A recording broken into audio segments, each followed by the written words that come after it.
राष्ट्रीय पोषण उपक्रम राबवण्यात देशात महाराष्ट्र अव्वल क्रमांकावर आलाय। या कार्यक्रमांतर्गत महिला व बालकांच्या आहाराच्या संदर्भात गैरसमज दूर करण्याचा प्रयत्न केला गेला। विशेष करून ॲनिमिया आजाराच्या संदर्भात अंगणवाड्यांच्या माध्यमातून महिलांमध्ये जागृती करण्यात येत आहे।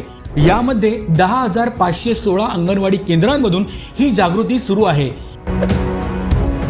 यामध्ये 6 महिने ते 6 वर्ष वयोगटातील बालके तसेच स्तनदा माता तसेच किशोरवयीन मुली यांना देखील लाभ देण्यात येत आहे। या उपक्रमामध्ये एक पेड़ माँ के नाम व चिमुकल्यांची वसुंधरा या अभियानांमार्फत माता आणि बाल आरोग्य संदर्भात तसेच अनौपचारिक शिक्षण याबाबत देखील जागृती करण्यात येत आहे।